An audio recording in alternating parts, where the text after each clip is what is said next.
Yodi Mianu lesson movie Shiko Puso Pumyo Manlio Grocha Dotaki Sa Garwa Panama Gudu Sirna Savia Ducham Yeni Kama Savi Dashijin Jamma Chin Kwavla Piwachi Yabinya Chijin Sashi no Gonyo Chanda Mingala Bonuni Pisunya Pili Nevan Yo John Drogoni, Jindia, Jinjan Yoko, Arto Nanya, Goni Pivi, Doka Kate, Chonye Yamam, Yanevan, Limian Sosa, Kosi Go, Yamapule, Nanyaba, say Ahambandi, Indrani Nadaha, Insadilam. Amaya Sami Nogahan Gadwa Ilandita Bibandi Rudiambi Ahambandi Hidrani Nadaha Insadilam Amaya Sami Anogahan Gadwa Ilandita Bibandi Tadiyambi Ahambandi Hidrani Nadaha Insadilam Kamayasami Anogahan Gadwa Ilandita Bibandi Yamahavadami Tamwadita Modata Bhagavato Arahato Tamma Tambuddhata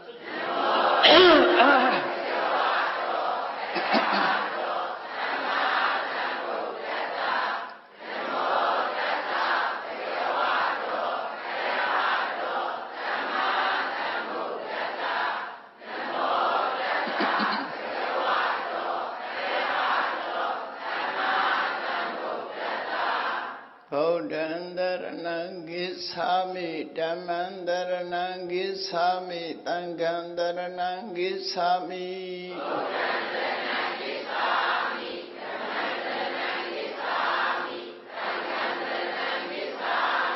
Dudiyambi Bodhandaranang Gissami Dudiyambi Dhammandaranang Gissami Dudiyambi Tangandaranang Gissami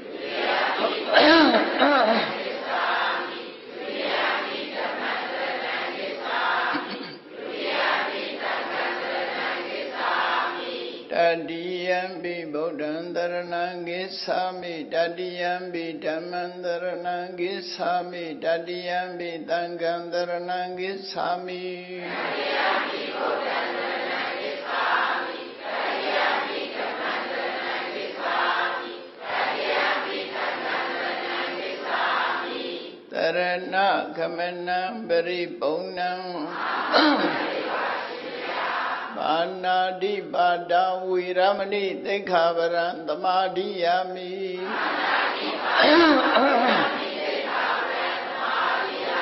Adenada Viramani Dekavaran Tamadiyami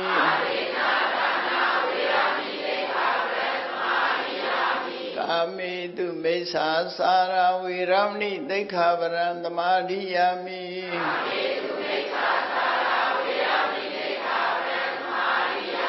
Udawada Viramani Dekavaran Tamadiyami Sura Miraya Misa Pamada Thana Viramani Dekavaran Tamadiyami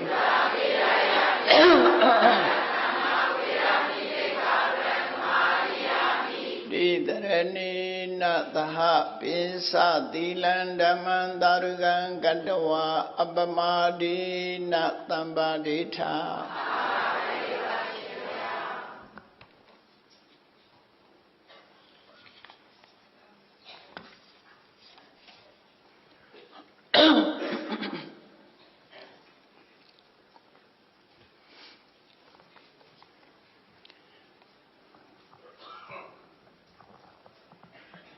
သနာတော်နှစ်2560ပြည့်နှစ်ကောဇာတက္ကရာ1388ခုနှစ်ပြာသူလပိကျော်17ရက်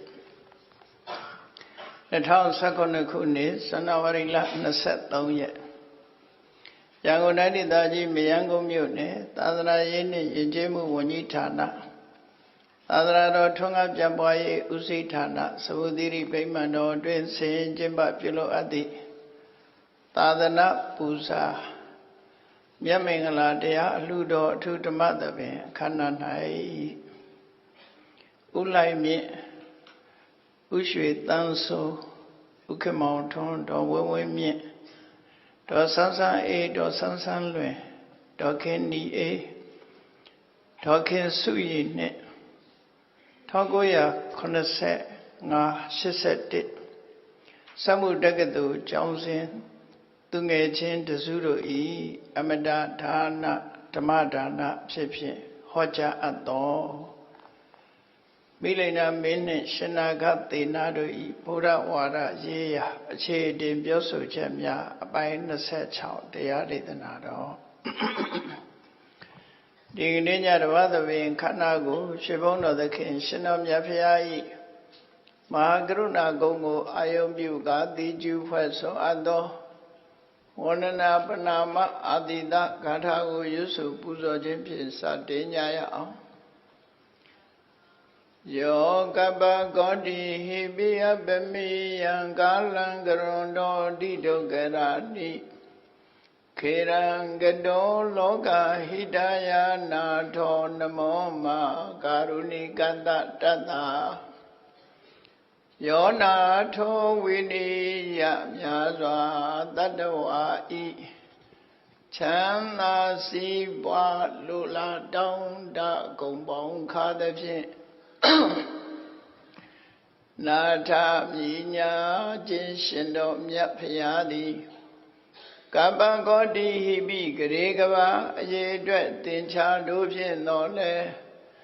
အဘယ်မေယံရေတွေ့တိုင်းတာဖော်ပြခြင်းငါမစွမ်းနိုင်ပါသောကာလံလေးအသင်ချေသိနေကဘာရှိကြသောကာလပတ်လုံးလောကဟိတယတတ္တလောကဤအကျိုးစီးပွားအလုံးငါအတိဒုက္ခရာနိယုသအသက်ချေလက်အင်္ဂါ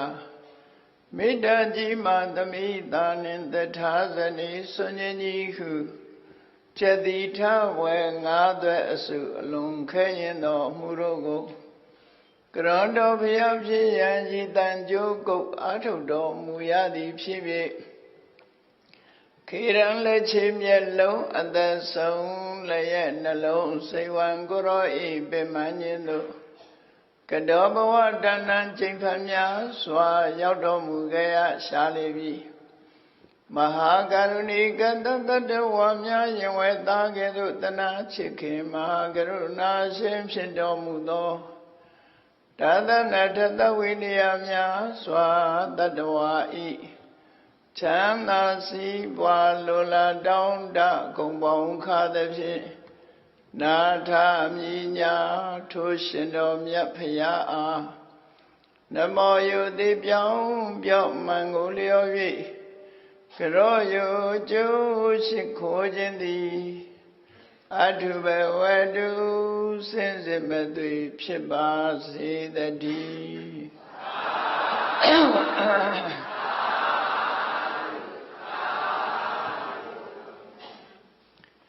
မိလိန်နာမင်းနှင့်ရှင်နာဂသေနာတို့ဤဘုရားဝါဒရေးရာအခြေတင်ပြောဆိုချက်များပိုင်း26 85ခုမြောက်မိဂုံးနဲ့ပတ်သက်ပြီးတော့ရှင်နာဂသေနာရဲ့ဖြစ်ဆိုရှင်းလင်းမှုဒွိနံလောကုပ္ပန္နံသမဘာဝဆိုတဲ့ပါဠိလို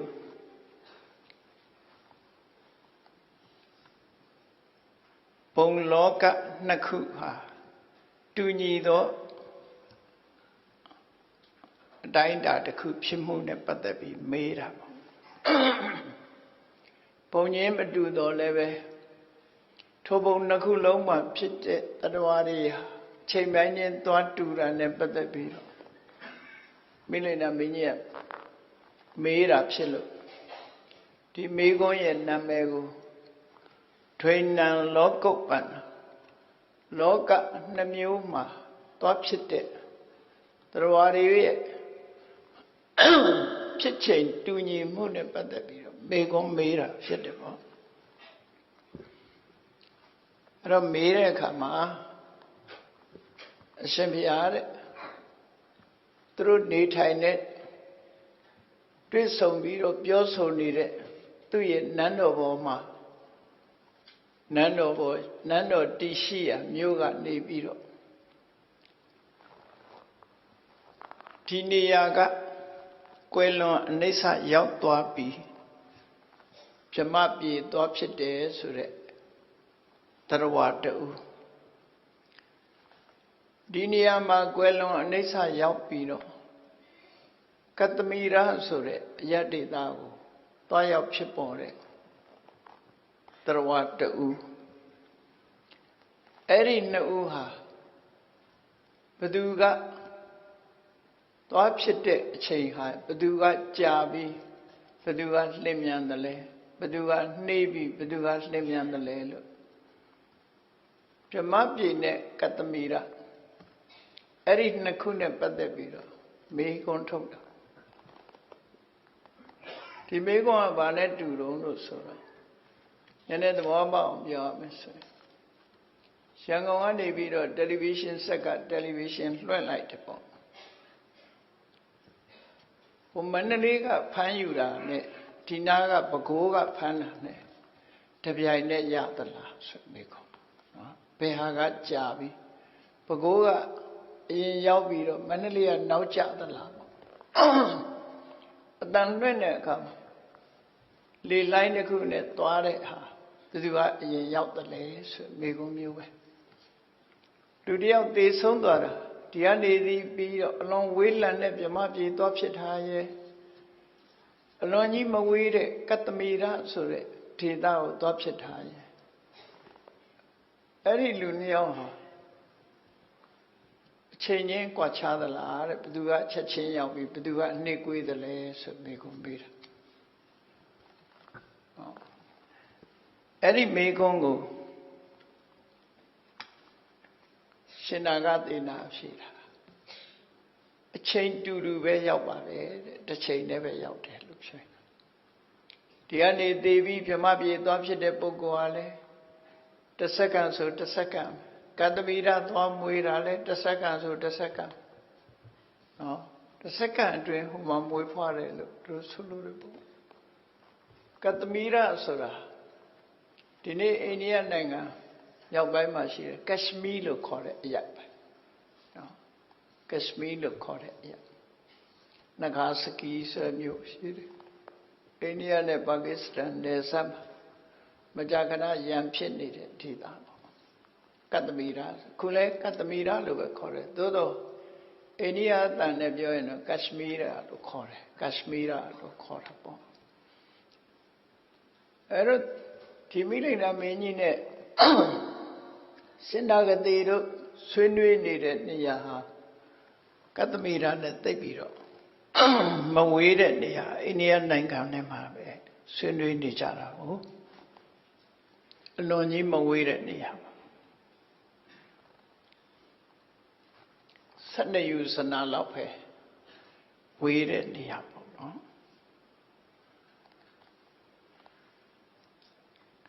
အဲ့ဒီလိုဝေးကွာလန်းတဲ့နေရာနဲ့မကွာလန်းတဲ့နေရာအဲ့ဒီနှစ်ခုမှာသွားဖြစ်တဲ့တရားတွေဟာအချိန်ပိုင်းခြားအဖြစ်တူသလားဘယ်သူကပုံမြန်ပြီးဘယ်သူကနှေးတယ်လဲဆိုမေးခွန်းပေါ့နော်မေးတော့တူတူပဲလို့ဖြေတယ်အရှင်ဘုရားအဲ့ဒါဆိုဥပမာပေးပါတဲ့ဆိုတော့တင်မင်းကြီးပဲမှမွေးတာလဲမွေးတဲ့မြို့ကဘယ်မြို့လဲဆိုတော့သူမွေးတဲ့မြို့ကကလတိရွာမနေ့ကပြောရတဲ့အလတ်တန္တာကျွန်းကလတိရွာအလက်ဇန္ဒရိယလို့ခေါ်တယ်အလတ်တန္တာပါဠိလိုတော့အလတ်တန္တာလို့ထွက်တယ်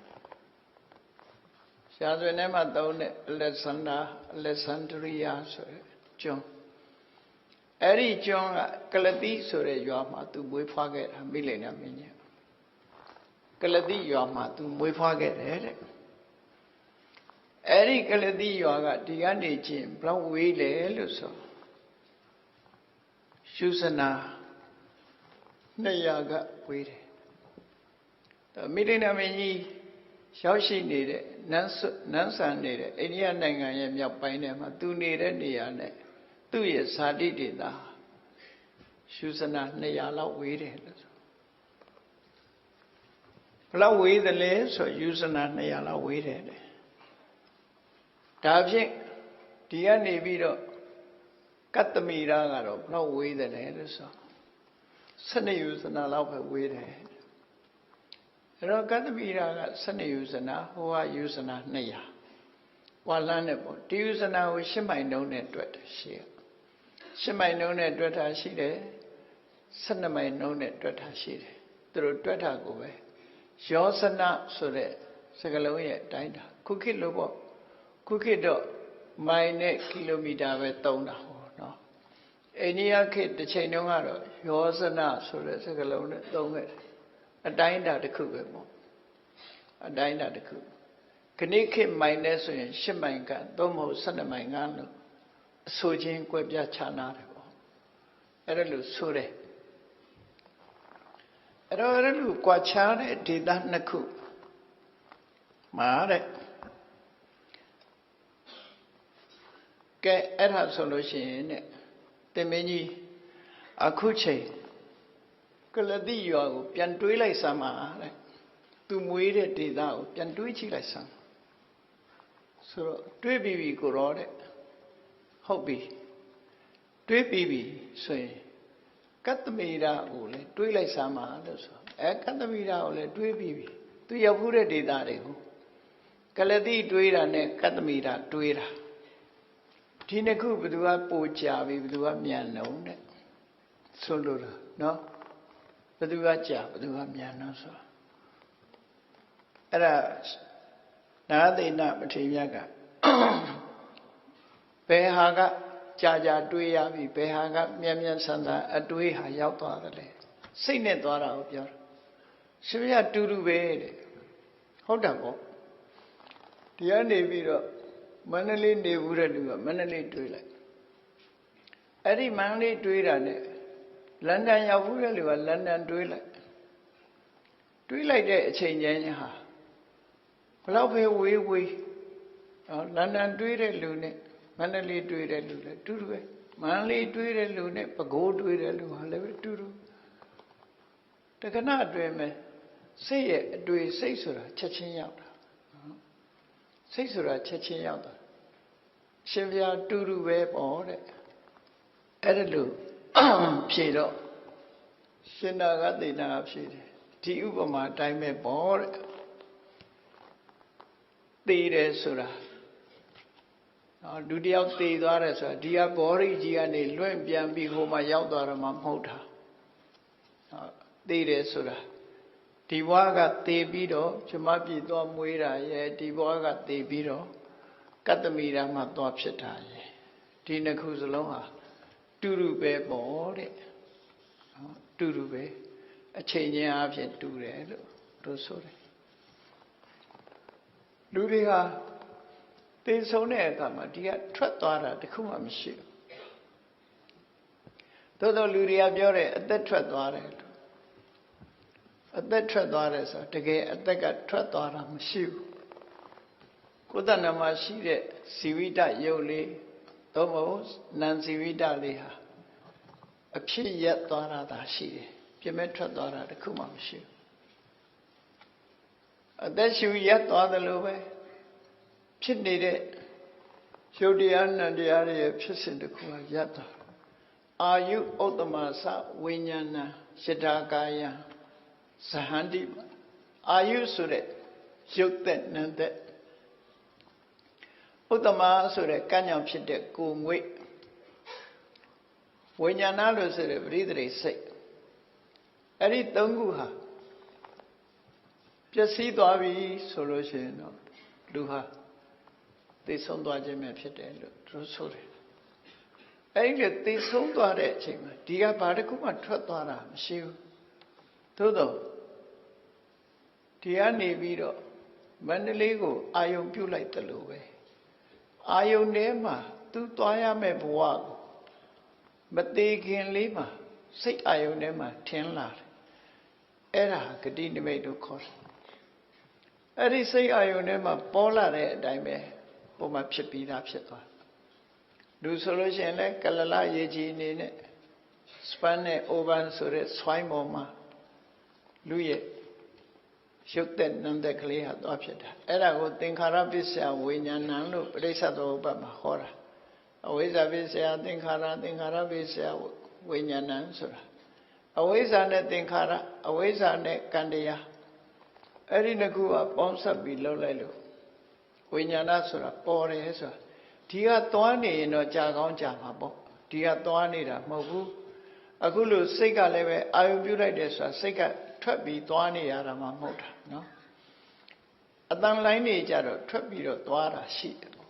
သို့တော့စိတ်ဆိုတာကျတော့အဲ့လိုသွားတာမဟုတ်ဘူးဒီမှာပျောက်ခနဲ့ဟိုမှာပေါ်လာတာဖြစ်တယ်ပေါ့အာယုံပြုတ်နိုင်တာကိုပဲသွားတယ်လို့ခေါ်တယ်ဒါကြောင့်မို့မြတ်စွာဘုရားကသုတ္တံပါဠိတော်တွေမှာကျတော့ဒုရင်ကမံဧကဆိုတာစိတ်ဆိုတာအဝေးကြီးရောက်နိုင်တယ်လို့သူတို့ပြောတယ်အဝေးကိုသွားရတယ်ဆိုဝေးတဲ့အာယုံကိုသိတာကိုဆိုလို့တယ်တကယ်တော့စိတ်ဟာလည်းပဲလူရဲ့ခန္ဓာကိုယ်ထွက်ပြီးတော့ပြင်သွားတယ်ဆိုတာမရှိဘူးသို့တော့အာယုံအနေနဲ့ရောက်သွားတာဒီလိုဆိုလို့တယ်ပေါ့အာယုံရောက်တာဆိုတာအလွန်လင်းမြန်တယ်ပေါ့လွန်လင်းမြန်တယ်ဘယ်နေရာတွေးလိုက်အတွေးစိတ်ဟာအဲ့ဒီရောက်သွားပြီအတွေးစိတ်တွေကအဲ့ဒီရောက်သွားအလွန်လင်းမြန်တယ်တမိုင်ခရီးပဲရှိတဲ့နေရာပဲဖြစ်ဖြစ်မိုင်းတရားခရီးပဲရှိတဲ့နေရာပဲဖြစ်ဖြစ်အတွေးစိတ်ရဲ့သွားနှုံဟာဖြတ်ခနဲ့ရောက်သွားတာကြီးပဲလူတယောက်သေဆုံးသွားလို့ရှိရင်လည်းအဲ့ဒီပုံစံပဲဒီဘဝမှာတည်လိုက်တာနဲ့တပြိုင်နက်ဖြစ်ရမယ့်ဘဝမှာချက်ချင်းဖြစ်သွားခြားတဲ့မှာအန္တရာဘဝလို့ခေါ်တယ်ဒီစရင်မဝင်သေးလို့ waiting list နဲ့နေရတာမျိုးမရှိဘူးဖြစ်ရမယ့်ဘဝကိုချက်ချင်းတန်းဖြစ်သွားအဲ့ဒီဖြစ်ရမယ့်ဘဝဆိုတဲ့ထဲမှာတော့ကိုယ်အိမ်သားတွေကိုပြန်ဖြစ်တဲ့ပြိတ္တာတို့ဘာလို့ဒါတွေကိုလူတွေကမကြွဘူးလို့အိမ်မောကမစင်းဘူးလို့ပြောနေတယ်အမှန်တော့အဲ့ဒါလည်းဘဝတစ်ခုပဲနော်ဘဝတစ်ခုအနေနဲ့ချက်ချင်းဖြစ်ဒီဘဝတည်လိုက်တာနဲ့အခြားမှာအဲ့ဒါကိုအနန္တရပစ္စယောလို့ခေါ်တယ်အခြားမရှိဘူးနှစ်ခုခြားမှာဘာမှကွဲပြားခြားနားမှုမရှိဘူးချက်ချင်းဖြစ်တယ်လို့ဆိုလိုတယ်အနန္တရပစ္စယောရဲ့အဓိပ္ပာယ်ကချက်ချင်းဖြစ်တယ်လို့ပြောလို့တာအခြားမဲ့ဆိုတော့ကွဲခြားနာခြင်း interval မရှိဘူးလို့ပြောတာနော်ဂျားထဲမှာဂျားကာလလေးမရှိဘူးသို့တော့တိဘက်တို့ရဲ့အယူဝါဒနဲ့ဆိုရင်သူကသိဆုံးသွားပြီးတဲ့နောက်လူဟာ49ရက်တဲ့49ရက်ဟာနောက်ဘဝသွားဖို့ရအတွက်ဒီလိုရှိတယ်လို့သူတို့ဆိုတယ်သို့တော့ရသော်ဘုရားဟောကြားတဲ့တရားတွေအနန္တရပစ္စယောတို့သမဏန္တရပစ္စယောနတ္ထိဝိကတပစ္စယောတွေနဲ့ကြည့်ပဲဆိုရင်လုံးဝကွဲပြားခြားနားမှုမရှိဘူးသုတိစိတ်သုတိဆိုတဲ့သိဆုံးသွားတဲ့စိတ်ကလေးချုပ်သွားလိုက်တာနဲ့တပြိုင်နက်ကိုဖြစ်မဲ့ဘဝမှာပရိသေစိတ်ဆိုတာချက်ချင်းပေါ်တယ်ပရိသေစိတ်ချက်ချင်းပေါ်တယ်လူကောင်တယ်ကတော့လူပြေရောက်မယ်ဆိုရင်တော့လူအကောင်တယ်ကတော့ချက်ချင်းမပေါ်ဘူးပေါ့ချက်ချင်းမပေါ်ဘူးတရေစိတ်အနေနဲ့ကတော့ချက်ချင်းပေါ်သွားပြီစိတ်အစဉ်ဟာပြတ်တောက်သွားတယ်လို့မရှိဘူးလို့ဆိုလို့တယ်သုတိစိတ်ပြီးရင်ပဋိသေစိတ်ပဲပဋိသေစိတ်ပြီးရင်ဘဝင်စိတ်တွေလာပြန်အဲ့ဒါလို့ချက်ချင်းဖြစ်တယ်အဲ့ဒီနှစ်ခုကြာသုတိနဲ့ပဋိသေကြားမှာဘယ်စိတ်မှကွဲပြားခြားနားမှုမရှိဘူးအချိန်အနေနဲ့လည်းကွဲပြားခြားနားမှုမရှိဘူးလို့ဆိုလိုတယ်ပေါ့ဒါကြောင့်မို့လို့ဘယ်နေရာမှာဖြစ်အချိန်ပိုင်းခြားဟာတူညီသောပိန်ချိန်ပိုင်းခြားရှိတယ်လို့အဘိဓမ္မာသဘောအရရှင်နာဂတိနာဒီလိုဖြည့်ရှင်းနေတာဖြစ်တယ် Abhidhamma yeလူတယောက်သေဆုံးပြီးနောက်တစ်ယောက်နောက်ဘဝမှာမွေးဖွားတယ်ဆိုတာဟာတူညီသောအချိန်ပိုင်းရှိတယ်လို့သူတို့ဘယ်သူမှနောက်ဘဝကလက်မခံသေးလို့ waiting list နဲ့နေရမယ်ဆိုတာမရှိဘူးချက်ချင်းဖြစ်တယ်ဖြစ်เสียဘဝတွေအများကြီးပဲဖြစ်ရမယ်ဘဝတန်းဖြစ်သွားတာသူတို့ဆိုလို့နော်တော့စိတ်ရဲ့သွားနည်းနဲ့သွားတဲ့သဘောမျိုးပဲဒီဘဝကထွက်သွားတာလည်းမဟုတ်ဒီဘဝကပျောက်ရင်ဟိုမှာပေါ်တာပဲရှိတယ်ပေါ်သွားတာပဲရှိတယ်အသစ်ဖြစ်တာပဲရှိတယ်ဒီဘဝဒါကြောင့်မို့လို့မိရိန္ဒမင်းကြီးနဲ့ရှင်နာဂသေနတို့ဆွေးနွေးတဲ့အထက်ပဲရှင်နာဂသေနပြောတဲ့အထက်ပဲနာသသောနာသအင်းညောသူလည်းမဟုတ်ဘူးတခြားသူလည်းမဟုတ်ဘူးဆိုတာအဲ့ဒီသဘောပြောတယ်ဒီလူလည်းမဟုတ်သေးဘူးနောက်လူတယောက်လည်းမဟုတ်ဘူးပေါ့အဲ့ဒါလို့တူညီတယ်လို့ဖြေတာဟာစိတ်ရဲ့ဖြစ်မှုနဲ့ပတ်သက်ပြီးတော့ဖြေတဲ့အဖြေလို့ဒီလိုပဲမှတ်ရမှာဖြစ်တယ်ဒါကဒီ85ခုမြောက်မေခွန်းနဲ့ပတ်သက်ပြီးတော့ဖြေတာနောက်တစ်ခါ86ခုမြောက်မေခွန်းကြတော့သူ့ရင်ထဲမှာမရှင်းတာတွေမေးတာအဲ့တော့မြန်မာတွေလည်းကြားမှုနေကြတယ်ဘုဇင်တရားဘုဇင်တရားဆိုဘုဇင်ဆိုတာ body အင်္ဂအသိဉာဏ်ရဲ့အသိဉာဏ်နဲ့သက်ဆိုင်တဲ့အကြောင်းတရားတွေအသိဉာဏ်ရဲ့အင်္ဂါရက်တွေအသိဉာဏ်ဖြစ်ဖို့ရာအတွက်အထောက်အကူဖြစ်တဲ့အရည်အချင်းတွေလို့သူတို့ဆိုလို့တယ်အဲ့ဒီဘုဇင်ဟာ9ပါးအနေနဲ့ဟောတယ်ပါဠိကဘုဇင်ကဆိုတာကိုဘုဇင်လို့မြန်မာတွေကဒီလိုပဲဘာသာမပြန်မဲနဲ့နာမည်သုံးလိုက်တယ်ပေါ့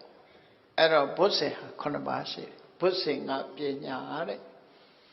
ဘုဇင်ကနဲ့ပတ်သက်ပြီးတော့မေးတဲ့မေးခွန်းအဲ့တော့မိဒိဋ္ဌမင်းကြီးကမေးတယ်ကတိဗန္တိဘုဇင်ကအရှင်ဘုရားတဲ့ဘုဇင်ဘယ်နှပါးရှိတယ်လဲဆိုတော့ဟော9ပါးရှိတာပေါ့တဲ့ဘုဇင်9ပါးရှိတယ်အဲ့တော့သိတဲ့အခါကျတော့ဘုဇင်ဘယ်နှမျိုးနဲ့သိတာလဲတဲ့မေးတာဘုဇင်9မျိုးရှိတဲ့ထဲမှာဘယ်နှမျိုးနဲ့သိတာလဲသိတယ်ဆိုတဲ့အဓိပ္ပာယ်ကဒီသိတယ်တို့မြင်တယ်တို့ဆိုတော့ဘယ်သူအလုပ်လဲလို့ဆိုရင်ပညာရဲ့အလုပ်ပဲဘုဇင်9ပါးကိုကြည့်လိုက်မယ်ဆိုရင်နံပါတ်1ကတတိဆိုတာအမှတ်ရတာမြင်တာမဟုတ်ဘူးနောက်တစ်ခါနံပါတ်2ကဓမ္မဝိဇ္ဇာဓမ္မဝိဇ္ဇာကပညာဆိုသူကသိတယ်ဝိရိယဆိုတာအထုတ်တာစိတ်ကိုတင်ပေးတာမြင့်တင်ပေးတာဓမ္မပီတိဆိုတာစိတ်ထဲမှာကျေနပ်တာနှစ်ချိုက်တာသိတာမဟုတ်ဘူးသူကပတ္တတိဆိုတာစိတ်နှလုံးအေးချမ်းတာတမာတိဆိုတာတည်ငြိမ်တာနဲ့ဥပေက္ခဆိုတာညီတူညီမျှဖြစ်တဲ့သဘောအစွန်းမထွက်ပဲနဲ့တညီတည်းဖြစ်တဲ့သဘောဥပေက္ခ equanimity လို့ခေါ်တယ်အဲ့တော့ဒီဘုဇင်9ပါးရှိတဲ့ထဲမှာသိတာကဘာနဲ့သိတာလဲလို့သူမေးတော့ဘုဇင်လို့ခေါ်ပြီမဲ့လို့သိတာပညာတစ်ခုတည်းရပဲသိတယ်ဓမ္မဝိဇ္ဇာတန်ဖိုးစဉ်တစ်ခုတည်းနဲ့ပဲသိတယ်လူတွေမှာလည်းတူတူပဲလေလူတွေမှာအင်္ဂါရက်တွေအများကြီးရှိတယ်မဟုတ်လားခေါင်းပိုင်းမှာကြည့်လိုက်မျက်စိရှိတယ်နားရှိတယ်နှာခေါင်းရှိတယ်လျှာရှိတယ်နောက်ကိုယ်ကာယတွေရှိတယ်မြင်တာဘာနဲ့မြင်တာတော့ဘယ်နှခုနဲ့မြင်တာတော့လို့ဆိုမျက်လုံးနဲ့ပဲမြင်တာပဲလေတခုပဲပြောမှာပဲမျက်လုံးနဲ့ပဲကြားတာကြားနားနဲ့ပဲကြားတာလေမျက်လုံးကမမြင်ဘူးအဲ့ကြတော့သူကိစ္စနဲ့သူဆောင်ရွက်တာအဲ့တော့ဘုဇင်က9ပါးလို့ဟောထားပေမဲ့လို့သိတာကြတော့ဓမ္မဝိဇ္ဇာတန်ဖိုးစဉ်5လို့ဆိုတဲ့ပညာလို့ခေါ်တဲ့ဓမ္မဝိဇ္ဇာတန်ဖိုးစဉ်5ပဲမြင်တယ်လို့ရှင်နာဂသေနာဒီလိုဖြေတယ်ဘုဇင်တစ်ခုတည်းနဲ့မြင်တယ်လို့ဖြေတယ်အဲ့တော့ဖြေတော့ဒီတစ်ခုတည်းနဲ့မြင်လို့ရှိရင်ဘာဖြစ်လို့9ခုဟောရတာတော့တဲ့တစ်ခုတည်းဟောပါလားသူဘုဇင်ကဆိုတဲ့စကားလုံးကဘ body enga teaching enga yate lu through solo factor of enlightenment lu pada pian enlightenment factor de lu through solo အဲ့တော့သိခြင်းအကြောင်းတရားတွေလို့ပြန်တာသိတာကတစ်ခုတည်းနဲ့ပဲသိတာဒါဖြင့်ဘုဇင်တစ်ခုလို့ပဲဟောပါလားဘာလို့ခုနှစ်ခုဟောရတယ်လဲဒါပဲသူမေးချင်တာသူကဒီအကွက်ကိုရောက်အောင်တဲလာတာမိလိုက်တာမင်းကြီးအဲ့တော့သိတာကတစ်ခုတည်းနဲ့သိတယ်ဆိုလို့ရှိရင်ဘာလို့ဘုဇင်ခုနှစ်ပါးဟောတာတော့ဆိုတော့အဲ့ဒီမှာရှင်နာကသိတာဒီအချက်ကလေးတွေကြတော့ရှင်းပြတဲ့ဟာဉာဏ်ကြီးဉာဏ်သွေးလူတယ်ပေါ့အဲ့မှာကဲတင်မင်းကြီးဘယ်လိုထင်လဲနော်ဒီဓာတ်တစ်ချောင်းဟာတရှည်ကြီးဆိုတာတရှည်ကြီးကိုအိမ်ထဲမှာထည့်ထားအိမ်ထဲထည့်ထားတဲ့တရှည်ကြီးဟာဒီလက်မပါပဲနဲ့သူကခုတ်เสียတွေကိုခုတ်ပြတ်နိုင်သလားတဲ့အဲ့ဒါကသူကသူနေပြတ်မှမပြတ်တာကြီးပဲဟုတ်တယ်ခုတ်တယ်လည်းရှိမှပြတ်တော့မှာပေါ့လူကခုတ်မှဒါပြတ်မှာပေါ့တအိမ်နဲ့လည်းထည့်ထားသေးတယ်ခုတ်နဲ့လည်းမပါဘူးဆိုဒါဖြင့်ဓာရဲ့ပြတ်မှုအတွက်တအိမ်တို့ဓာလက်တို့ဘာလို့ထည့်နေရဓာကြီးပဲထားပါလားလို့ဓာဆိုတာခုတ်ဖြတ်ဖို့ပဲဒီလိုဆိုတော့အဲ့တော့ဒီလက်နဲ့လည်းမကင်ဘူးတအိမ်နဲ့ထည့်ထားတဲ့ဓာကဖြတ်เสียကိုဖြတ်နိုင်ပါမလားလို့မေးတဲ့အခါကျတော့မဖြတ်နိုင်ပါဘူးတဲ့အဲ့ဒါလိုပဲပေါ့တဲ့နော်အတိညာဏ်ဆိုတာကြံတဲ့ဘုဇင်6ပါးမပါရင်သူကသူမသိနိုင်ဘူးဟောအကူအညီပါရမယ်လို့ဆိုလိုတယ်ပေါ့နော်ဓာသွားကဖြတ်တာတော့မှန်တယ်လက်မပါရင်ဖြတ်မဲ့သူရှိရမယ်လက်ရှိရအဲ့ဒီကြမှာသာဒီဓာတ်ကအလုံးလုံးမှာပေါ့တဲ့ဆိုတော့ဒီဘုဇင်မှာလည်းပဲအတိညာဏ်သိဖို့ရာအတွက်တတိဆိုတာလိုအပ်တယ်ဝီရိယဆိုတာလိုအပ်တယ်ဒီလိုဆိုလိုတာပေါ့နော်တတိတို့ဝီရိယတို့ဓာတ်တွေဟာအတိညာဏ်ကိုပို့ပြီးတော့ထက်မြက်လာအောင်ပံ့ပိုးပေးတဲ့အရာတွေဖြစ်တယ်အဲ့ဒါတွေမပါရင်လက်နဲ့ကင်ပြီးမခုတ်တဲ့ဓာတ်တွေမပြတ်သလိုပဲဘုဇင်ခုနှစ်ပါးမှာလည်းပဲဓာတ်တွေပါမှဖြစ်တယ်လူကြီးပါလားမျက်စိလေးရှိုံနဲ့ရမလားမျက်စိလေးရှိုံနဲ့မြင်မမလားမျက်စိကနေပြီးတော့မြင်လာတဲ့အဆင့်အာယုံကအခုကနဲ့ပြောမယ်ဆိုရင်အုံနောက်ကိုသတင်းပို့ရသေးတယ်သတင်းပို့မှမြင်ရတယ်ဆိုဒီလိုမဟုတ်ဘူးဆိုလို့ရှိရင်ကြောင်တုံကန်းကြတော့ဘယ်လိုလုပ်လို့မျက်စိရှိတိုင်းမြင်မမလားဆိုမမြင်ဘူးလေနော် optic nerve တို့ဘာလို့ပျက်စီးနေတယ်နတ်ကြောတွေပျက်စီးနေတယ်ဆိုတော့အုံနောက်စီဘက်ကိုသွားတဲ့ဒီမျက်လုံးရဲ့ function နဲ့ပတ်သက်ပြီးတော့ခဏခေတ်မှာတော့ကွန်ပျူတာတွေဘာတွေနဲ့ရိုက်ပြထားတာရှိတယ်မျက်လုံးကဒီအဆင့်အာယုံလေးဟာမျက်ရိပ်ထဲမှာဒီမျက်လုံးရဲ့တငယ်ရိပ်ထင်တဲ့နေရာလေးမှာအရိပ်ထင်တဲ့မှန်ကလေးထဲမှာလာပြီးပုံပေါ်လာလို့ရှင်အဲ့ဒီကနတ်ကြောလေးတွေကနေတစ်ဆင့်နောက်စီနာထီအောင်သူကဆက်ရောက်သွားတာအကယ်၍နရွက်အထက်လောက်မှာအဲ့ဒီကြောလေးနေရာကပိတ်နေမယ်ဆိုလို့ရှိရင်မမြင်ရဘူးတဲ့နော်အုံနောက်ကိုသတင်းမပို့ရရင်မမြင်ရဘူးမြင်တယ်လို့မရှိဘူးလို့ဆိုတယ်အဲ့ဒါလိုပဲတခုတည်းကမြင်တာမဟုတ်ဘူးသို့တော့အဓိကအနေနဲ့သာမျက်စိကမြင်တယ်လို့ပြောတာအခုလည်းပဲတူတူပဲဓမ္မဝိဆရာတမ္မိုးစင်ဆိုတာသူ့ဟာသူလုံးလို့မရဘူးသူတခုတည်းနေလို့မရဘူးတတိတို့ဝီရိယတို့နဲ့သူ့နဲ့ရှင်ဘက်တွေနဲ့တွဲဖက်ပြီးနေမှသူကသိနိုင်စွမ်းရှိတယ်ဒီလိုဆိုလို့ရပေါ့မျက်စိကလည်းအခြေအနေတွေအလုံးစုံညီမှမြင်နိုင်စွမ်းရှိတယ်နားကလည်းအခြေအနေတွေအင်္ဂါရက်တွေကုန်ပြည့်စုံမှကြားတယ်ဆိုတာဖြစ်တယ်နှာခေါင်းကလည်းထို့တူပဲအနံ့ရတယ်ဆိုတာဖြစ်တယ်တခုတည်းနဲ့ဖြစ်တာမဟုတ်ဘူးသို့တော်လူတွေပြောတဲ့အခါမျက်စိနဲ့မြင်တယ်လို့ပဲပြောတာပေါ့လို့ဆိုလိုတယ်ပေါ့နော်အဲ့တော့မိလိဒ္ဓမင်းကြီးရဲ့အမေကမျက်စိကမြင်တယ်ကျန်တာတွေကမလိုဘူးဆိုတဲ့ပုံစံမျိုးမေးလို့ရှင်နာဂသေနာကဓာဥပမာနဲ့ရှင်းပြီးတော့ပြတာဖြစ်တယ်ပေါ့အဲ့တော့ဒီမေးခွန်းလည်းပဲ ကျင့်တ်ပြီးလက်ခံသွားတယ်လို့ဆိုတယ်နောက်89ခုမြောက်မေးခွန်းကြတော့ဘာတွေမေးတုံးဆိုပုံညပပါဏံအပ္ပနပ္ပဘာဝကုသိုလ်နဲ့အကုသိုလ်ဘယ်အရာကပိုများတယ်လဲကုသိုလ်နဲ့အကုသိုလ်ဖြစ်ပြီးလို့ရှိရင်ဘယ်သူကတိုးတယ်လဲဘယ်သူကမတိုးဘူးလဲဒီဟာမေခွန်းလေးမေးတာသူအ ਨੇ အများပြောမယ်ဆိုရင်တော့လူတွေဟာအကုသိုလ်လုပ်တာကများတယ်ကုသိုလ်ကနည်းနော်အကုသိုလ်လုပ်တာကများတယ်သို့သောလှုပ်ထားတဲ့အကုသိုလ်ရဲ့တိုးနှုံလှုပ်ထားတဲ့ကုသိုလ်ရဲ့တိုးနှုံခြင်းကြတော့ဘယ်သူကများတယ်လဲဆိုသူမေခွန်းမေးတာဒီလိုဆိုလို့တယ်မေခွန်းအဲ့ဒီမေခွန်းမေးတာအဲ့တော့မိလိနာမင်းကြီးကအရှင်ဘုရားတဲ့ကုသိုလ်နဲ့အကုသိုလ်ဘယ်ဟာပိုများလဲတဲ့ဒုတဏ္ဍာဘယ်ဟာပိုများလဲတော့လှုပ်ဆောင်နေတာကြည့်မယ်ဆိုရင်တော့အကုသိုလ်ကပိုများတယ်လို့ပြောမှာအကုသိုလ်ကပိုများတယ်လို့ပြောသို့သောလူရဲ့ခန္ဓာကိုယ်ထဲမှာအင်အားနဲ့ပြောမယ်ဆိုလို့ရှိရင်ကုသိုလ်ကများတယ်လို့ဆိုတယ်သူကနော်သူကဘာအကြောင်းပြတော့ဆိုရှင်နာဂသေနာအဲ့မှာမိလိန်နဲ့မင်းကြီးကကုသိုလ်နဲ့အကုသိုလ်ပဲဟာပိုများတော့လို့မေးတော့ကုသိုလ်ကများတယ်တဲ့အကုသိုလ်ကနည်းတယ်ဒါဒီဖြေကိုဖြေလိုက်တယ်ကုသိုလ်ကပိုများတယ်ဘာလို့လဲကုသိုလ်ကတိုးပွားတယ်အကုသိုလ်ကနည်းတယ်မတိုးပွားဘူးသူဆိုလို့တယ်ပေါ့လှုပ်တဲ့အချိန်များတော့လဲတိုးပွားမှုမရှိဘူးအကုသိုလ်ကုသိုလ်ကြတော့တိုးပွားတယ်လို့ဆိုလို့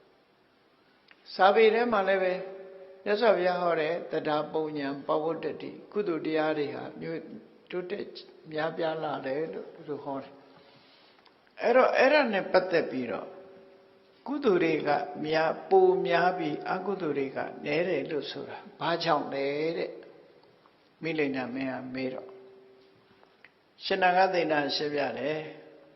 လူတွေဟာမကောင်းမှုအကုသိုလ်လုပ်တဲ့အခါမှာလုပ်ပြီးတဲ့နောက်မှာ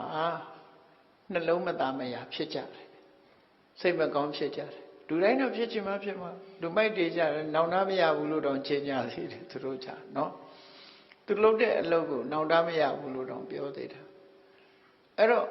မကောင်းတာလုပ်ပြီးဝိပဋိတာတွေဆိုအခုမဖြစ်ပေမဲ့ဒုက္ခဖြစ်လာပြီဆိုရင်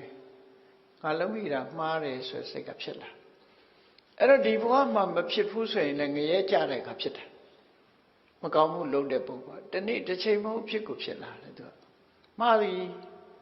ဒုက္ခတွေ့ပြီဆိုတဲ့အခါကျငါမှားတယ်ဆိုတာပြင်မရတော့တဲ့အချိန်မျိုးမှလည်းဖြစ်တယ်သို့မဟုတ်ဒီလူတော်လူကောင်းစိတ်ရှိတဲ့ပုဂ္ဂိုလ်ကတခါတလေမှားမှရင်လုပ်ပြီးရင်လည်းသူကဝိပတိတာတွေပြန်တွေးပြီးရင်စိတ်မကောင်းဖြစ်တယ်စိတ်ထဲမှာဟိုဝမ်းသာချီးနှူးမှုမဖြစ်ဘူးလို့ဆိုလိုတယ်ပေါ့ဒါကို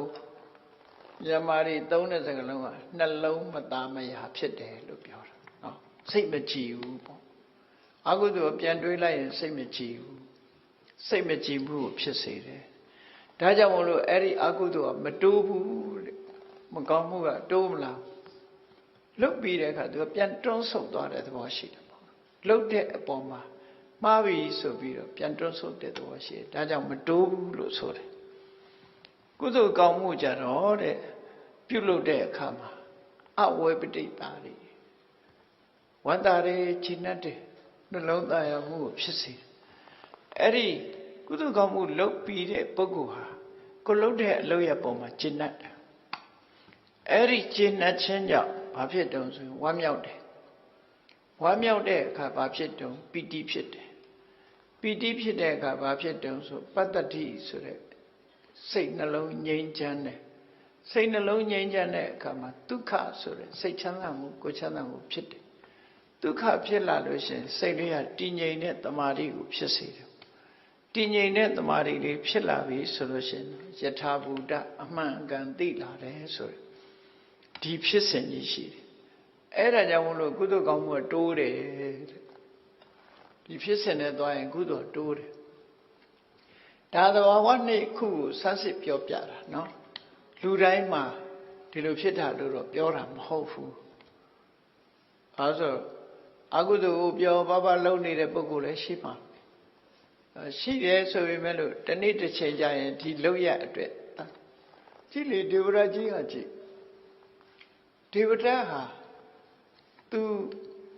ဆန္ဒမပြေဝတဲ့အချိန်ကစပထမတော့လူကောင်းမဲ့သူလေတကောပင်ရှင်တွေပါလေရပြီးတော့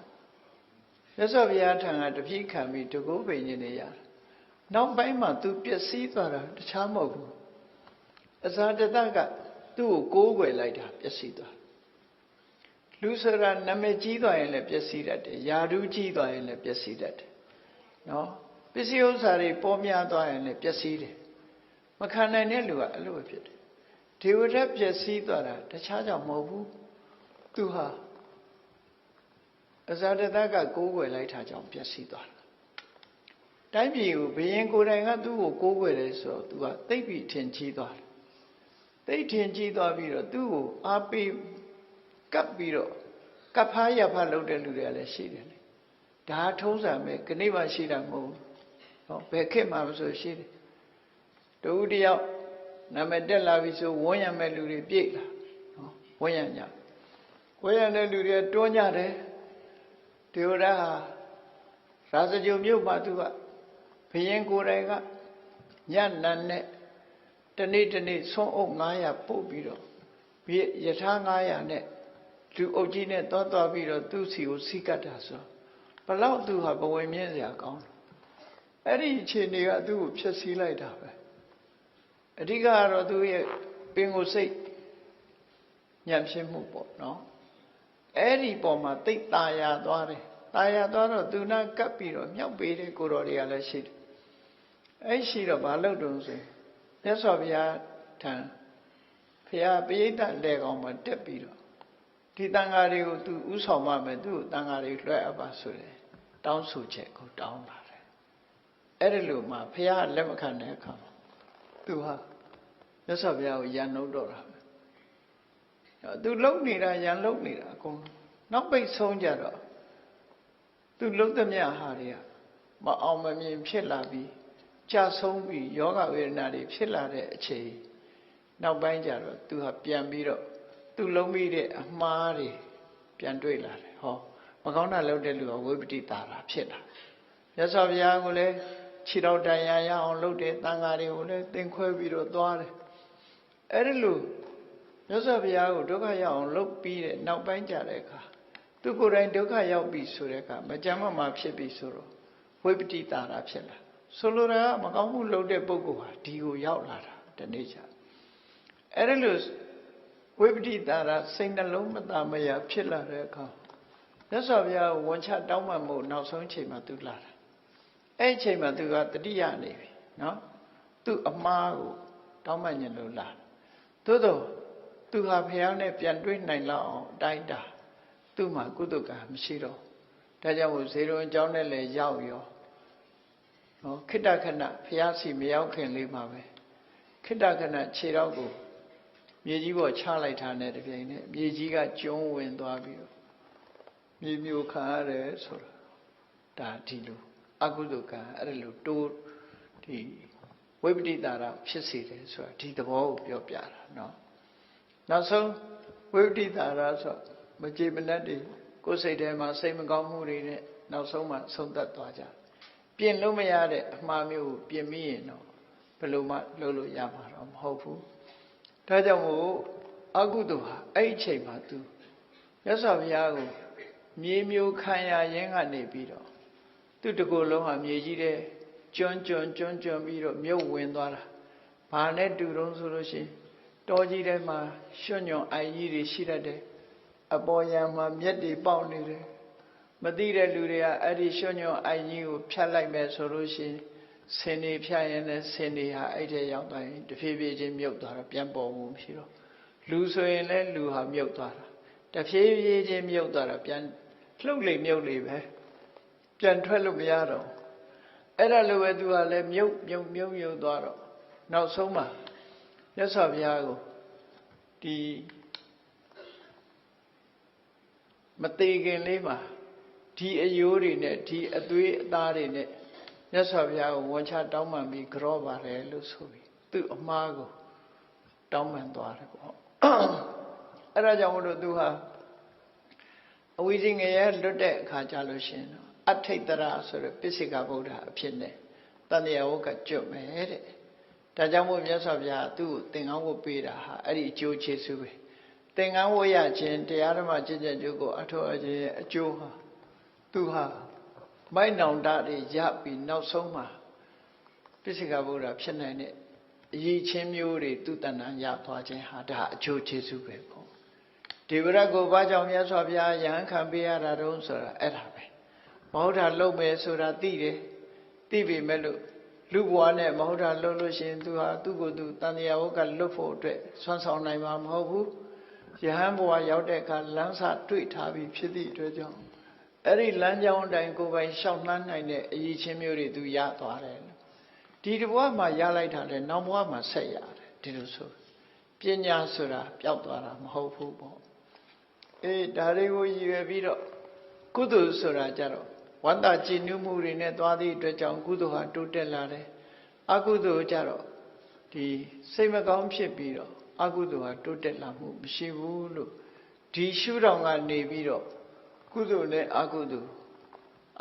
လ်ကများနေတယ်ကုသိုလ်ကများတယ်ဆိုဒီမေကုံးကိုဖြည့်ဆို့ခြင်းဖြစ်တယ်လို့ဒါနားလည်ရမှာဒီလိုနားလည်ရမယ်ကိစ္စနော်အဲ့ဒါလို့ဖြေလိုက်တယ်အဲ့ဒီမှာဥပမာတစ်ခုပြောတယ်မြတ်စွာဘုရားကိုတဲ့ဒီခြေလက်ပြတ်နေတဲ့ပုဂ္ဂိုလ်တယောက်ကမြတ်စွာဘုရားကိုကြာပွင့်ကလေးတစ်ပွင့်လှူလိုက်တယ်အဲ့ဒီကြာပွင့်လေးတစ်ပွင့်လှူတဲ့ကုသိုလ်က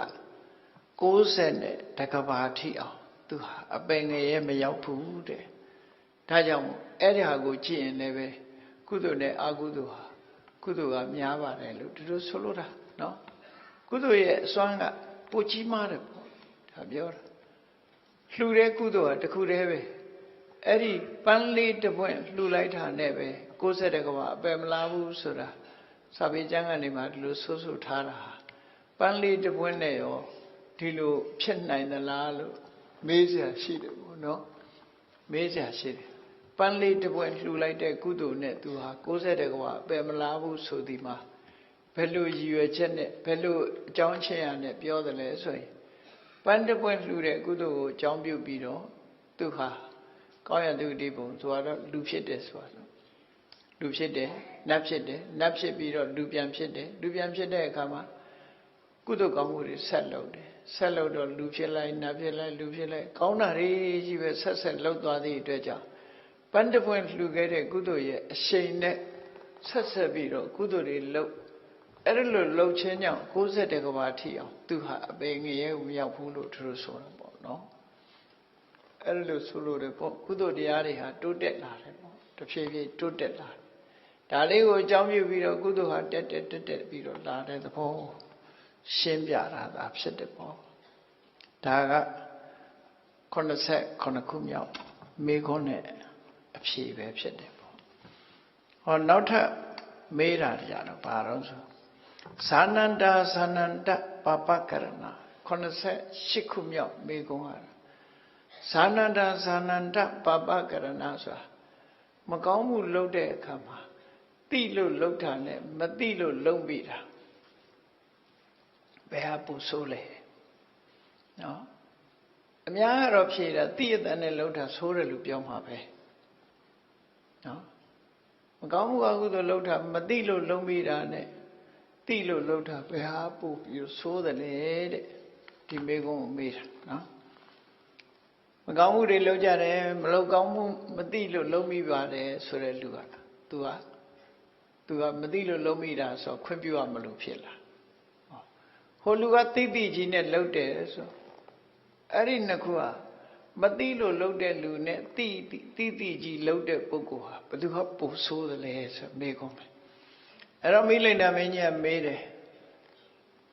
လူတယောက်ကတဲ့မသိပဲနဲ့မကောင်းမှုအကုသိုလ်လုပ်တယ်တယောက်ကတော့သိကြီးလုပ်တယ်တဲ့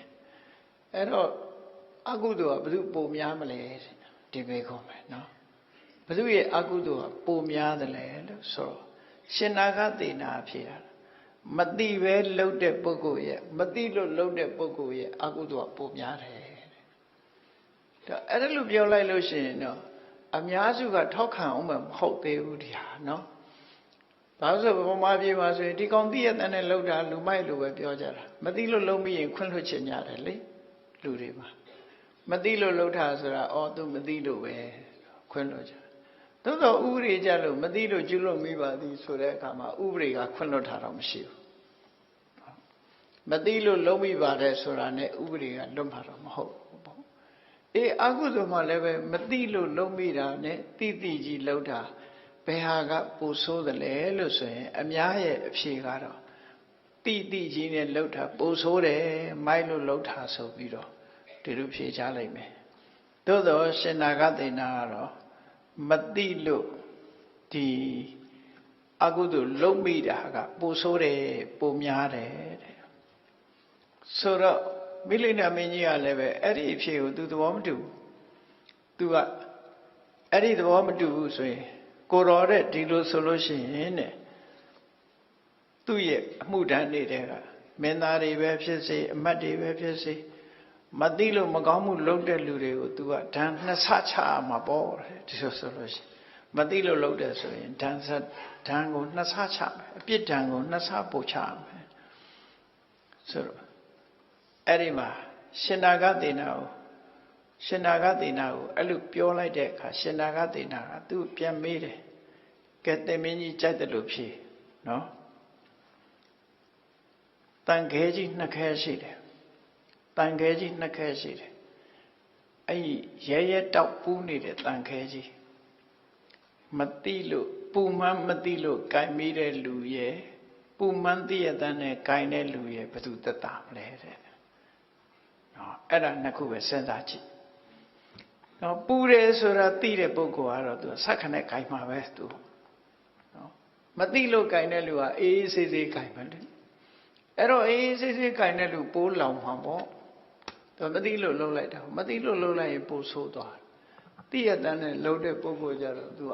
ကြောက်လန့်ကြိုင်တဲ့သဘောဖြစ်တယ်ပေါ့အဲ့ဒီဥပမာနဲ့သူကရှင်းပြတယ်တတ္တံအယောဂုလံဥကျက်နေတဲ့တန်တုံးကြီးကိုတယောက်ကသိရတဲ့နဲ့ကြိုင်တယ်တဲ့တယောက်ကမသိလို့ကြိုင်မိတယ်တဲ့ဘသူကိုပိုးလောင်မလဲ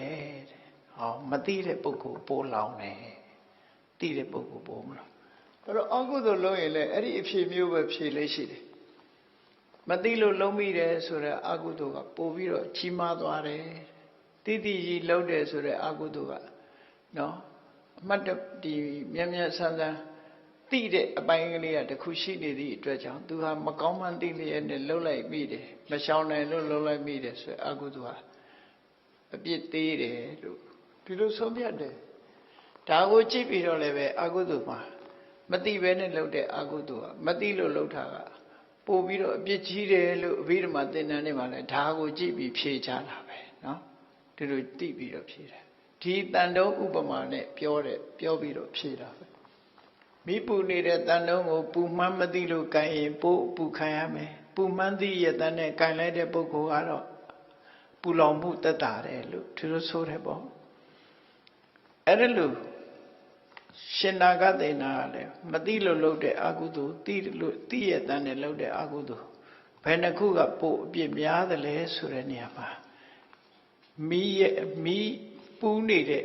တန်တော်ကြီးကိုကြိုင်တာနဲ့ဥပမာပေးပြီးတော့မသိလို့လှုပ်ပြီးတဲ့အကုသိုလ်ကပို့ပြီးတော့အပြစ်ကြီးတယ်လို့သူကဒီလိုဆိုတာနော်ဒီလိုဆိုတယ်အဲ့တော့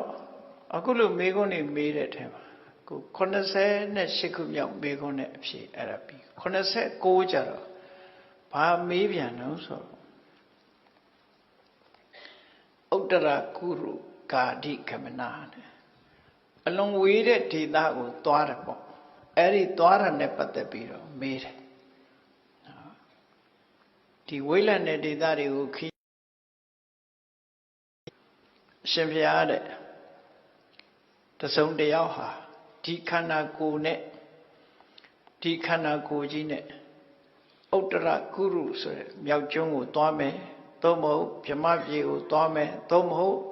တခြားကျွန်းတစ်ကျွန်းကိုသွားမယ်ဆိုပါစို့သွားတယ်ဆိုတာရှိတယ်အဲ့ဒီသွားတဲ့ပုဂ္ဂိုလ်ဟာတဲ့နော်ရှိတယ်အဲ့ဒီသွားတဲ့ပုဂ္ဂိုလ်ဟာဒီ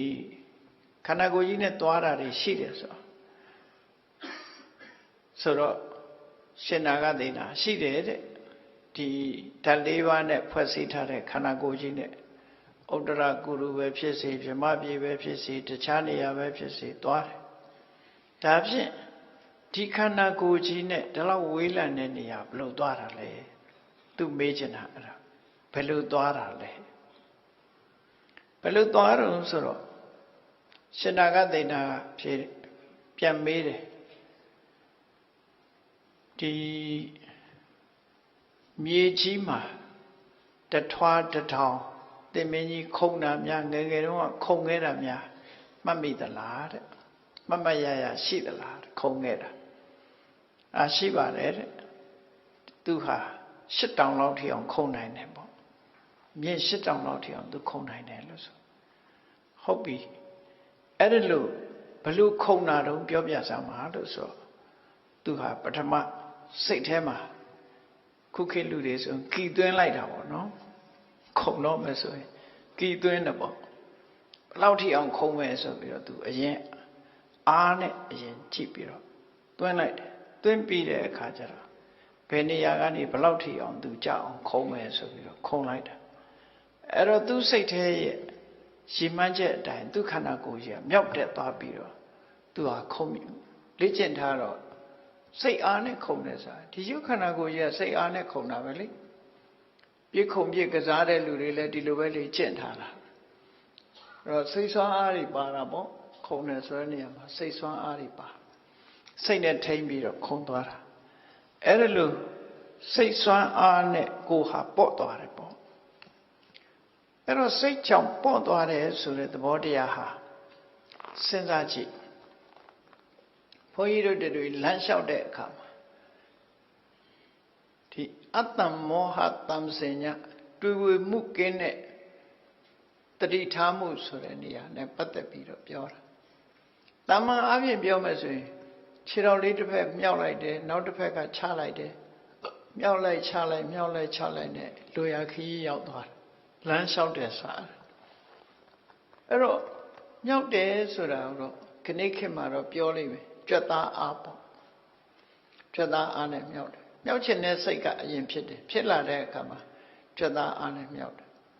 စိတ်ဖြစ်တိုင်းမြောက်လို့ရလားလို့ဆိုတော့ရုပ်ရည်ပံ့ပိုးမှုတွေတော့ပါမှာပေါ့အဲ့လိုမဟုတ်ဘဲနဲ့လေဖြတ်ထားရင်ဘယ်လိုလုပ်မြောက်စိတ်ကတော့မြောက်ချင်တာပဲလေဖြတ်ထားတဲ့အခါစိတ်နဲ့ယုံနဲ့ဆက်သွယ်မှုမရှိတော့ဘူးဆိုတဲ့အခါသူကကြွက်သားအားလည်းမရှိတော့ဘူးဆိုရင်မြောက်လို့မရဘူးလေအဲ့တော့ရုပ်ခန္ဓာကိုယ်နဲ့စိတ်နဲ့သူကဆက်သွယ်ပြီးတော့လှုပ်တဲ့အခါမြောက်လိုက်တယ်ဆိုတဲ့အချိန်မှာအောက်ဆွဲတဲ့ပထဝီနဲ့အာဘောက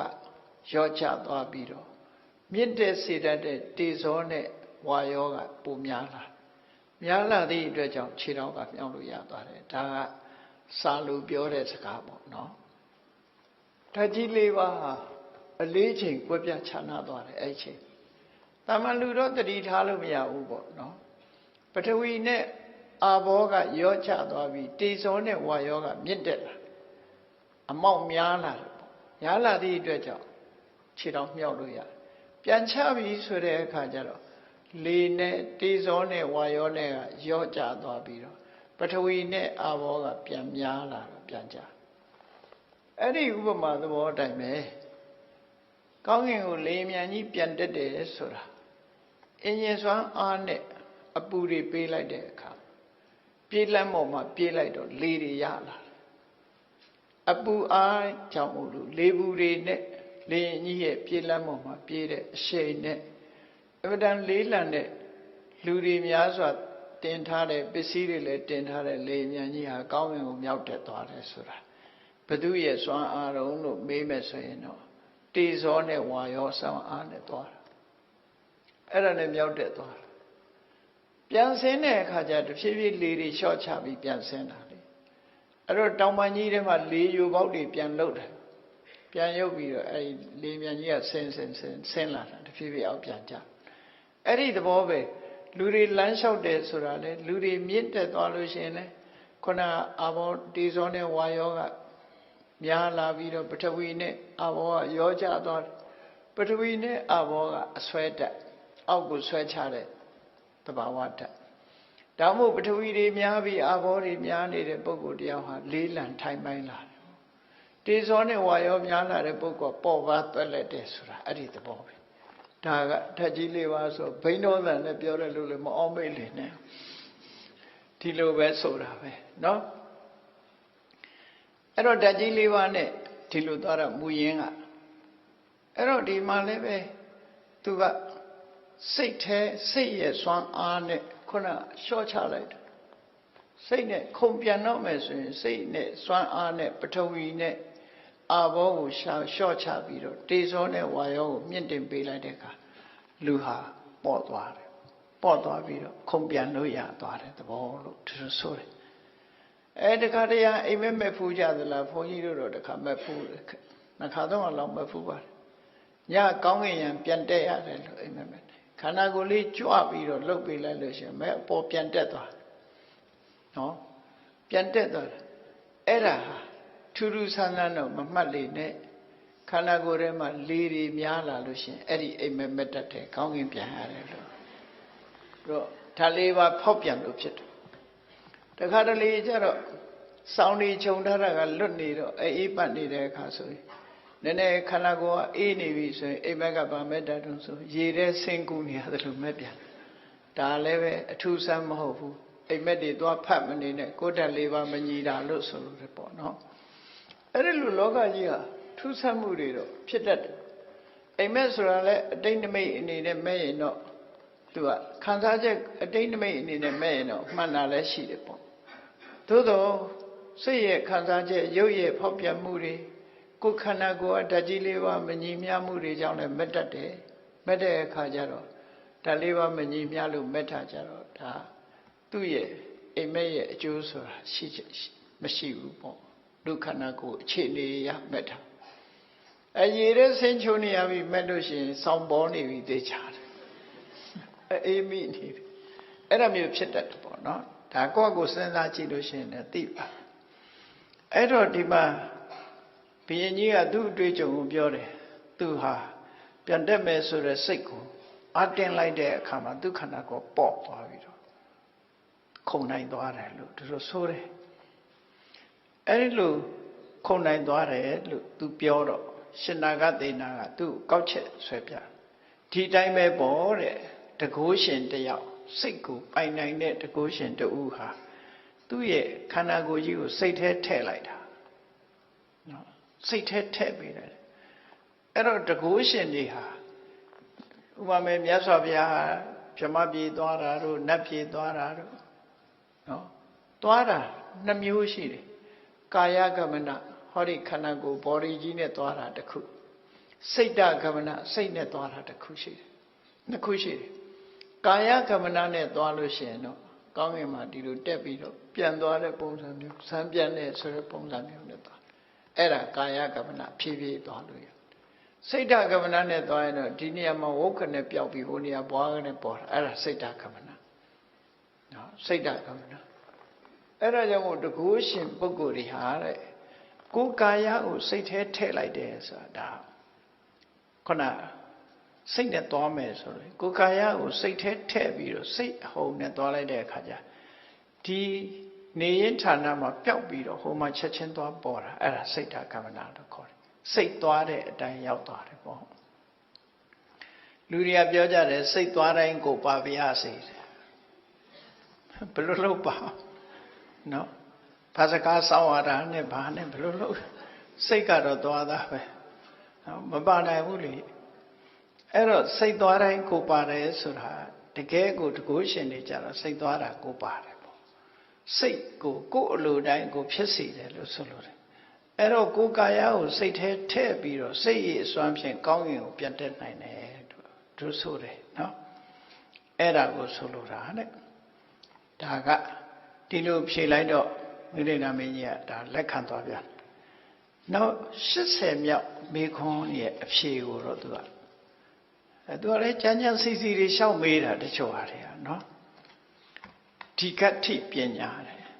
အယိုးရှည်တဲ့အကြောင်းနဲ့ပတ်သက်ပြီးမေးတာနော်သူကစာထဲမှာဖတ်ဖူးတယ်နဲ့တူပါတယ်အရှင်ဘုရားတို့စာထဲမှာပါတယ်တဲ့အယိုးတွေဟာယူဇနာ100လောက်မကရှည်တယ်လို့ပြောတာလေနော်သစ်ပင်တွေတောင်ယူဇနာ100ရှည်တဲ့သစ်ပင်မရှိဘူးတဲ့တရဝါရဲ့အယိုးဟာဘယ်လိုလုပ်ရှည်နိုင်မှာတော့သူကလက်တွေ့သမားနော်တရဝါရဲ့အယိုးဟာ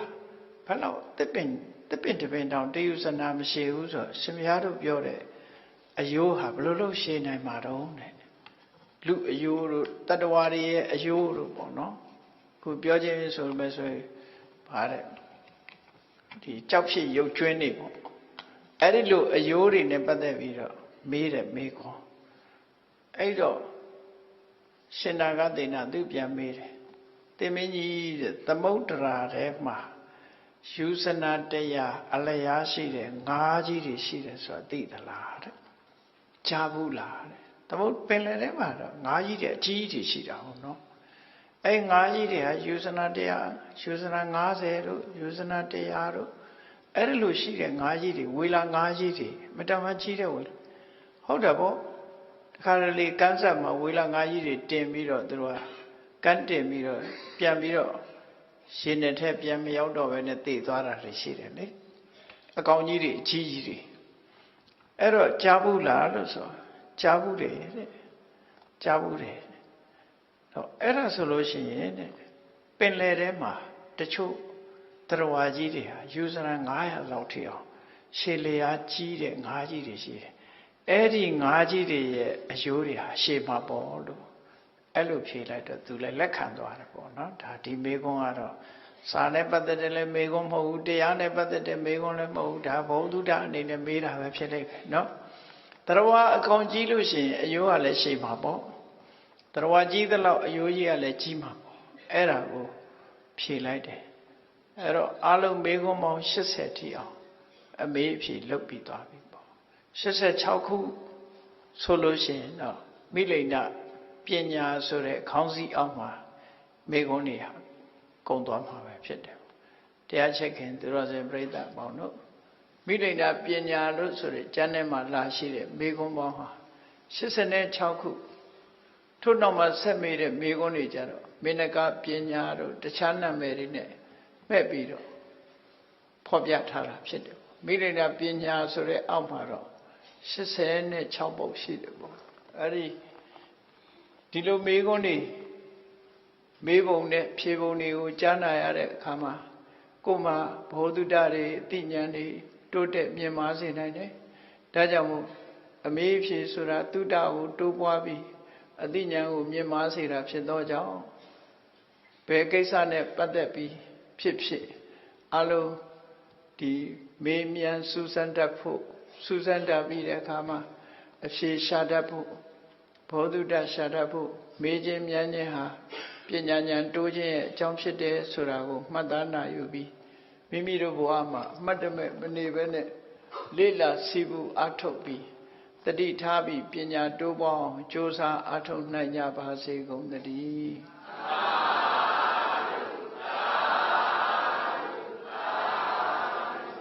မေတ္တာပို့ရအောင်တတ္တဝါများစွာ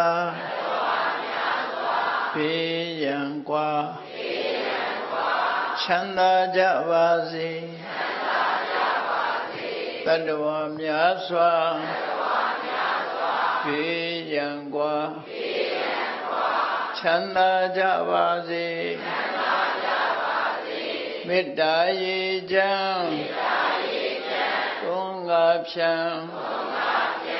ငြိမ်းချမ်းကြပါစေမေတ္တာရေချမ်းသုံးငါဖြံငြိမ်းချမ်းကြပါစေသက်ရှိချမ်းသာစိတ်ချမ်းသာတို့ရဆန္ဒပြည့်ပါစေသက်ရှိချမ်းသာစိတ်ချမ်းသာ တို့ရဆန္ဒပြေပါစေဖုံလန္တာဒုက္ခပင်ကစားမေတ္တာပုံနေတုသင်္ကမမနောတရတိတဗ္ဗေတံပဝါယန္တုဒုက္ခန္တကမေတ္တာပုံနေတုသင်္ကမစုပေါင်းဖို့အမေတ္တာတဟုရောင်မြူပါဝင်းဝေလာမင်းနှင့်ရောင်ခြင်းရှဲယုံပေါင်းဆောင်ရခြင်းကြောင့်သဗ္ဗေတံကျွမ်းမဲ့ဥတ္တုံလုံးစုံများစွာတတ္တဝါတို့၏မနောတရတိမြင်မြဖြူစင်အေးကြည်လင်းသည့်ရေစဉ်ပြည့်တင်းစိတ်နှလုံးတည်ဟုသောရေအိုင်ကြီးအတွင်၌ဒုက္ခပင်အစာစင်ထာဝရအိမြจิตတာယာပွင့်လန်းချမ်းသာဒုက္ခတည်ဟုသောကုမုဒ္ဒရာကြာပန်တို့သည်ဖုံးလန္တာဝန္တာရှင်မြို့မုံလူလျက်ကြည်နူးဝဲကြုံဖူးပွင့်ကြကုန်သည်ဖြစ်၍သူကန္တကလေအောင်လေးတဲ့ရောရှက်သင်ပြပိတိတိဟုသောယနန်တို့သည်ဘဝယန္တုကောင်းစွာမသိကြိုင်လိုက်၍နေကြပါစေကုန်တည်း